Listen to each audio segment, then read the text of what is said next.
Hi friends, it's Miss Houseman again, back with another grammar tutorial.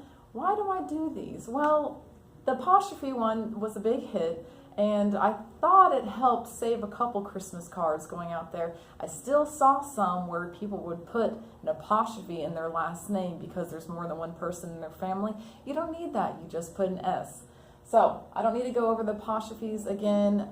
When a word is plural, bikes, just put an S. There's no reason to have an apostrophe. Save the apostrophes for when you have a contraction for bike is or showing ownership. Okay.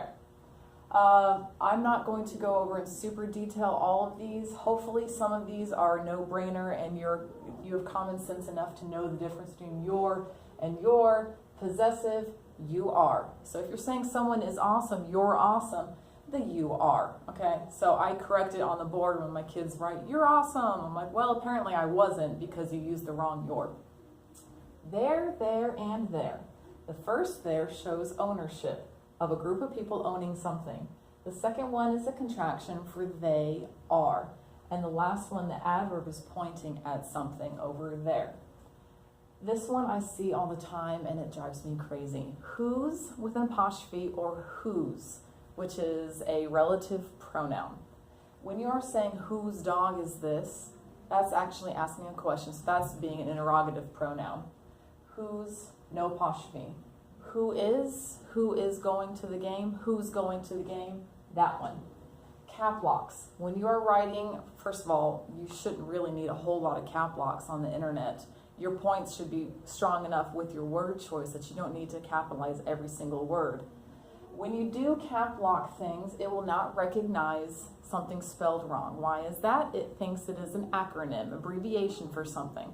So you have to double check that whatever you have in cap locks is actually spelled correctly, especially if you are a business owner and you post a sign outside somewhere.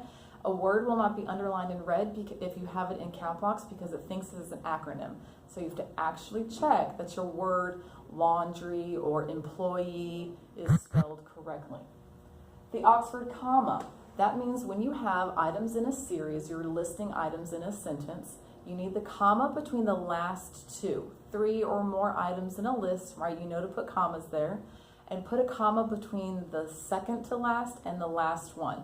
Why is that? That's the Oxford comma. And that makes your writing clear that you're not combining the last two. They are their own entity.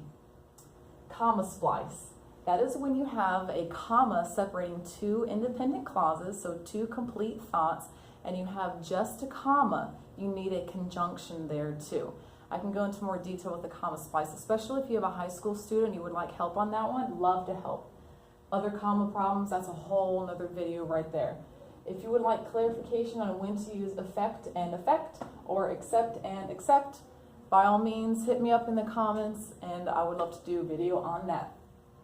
So ask your kids or your coworkers, family, or you if you have any questions about any grammar, writing, punctuation, errors, or topic that you want to talk about. I'm your girl. Thanks.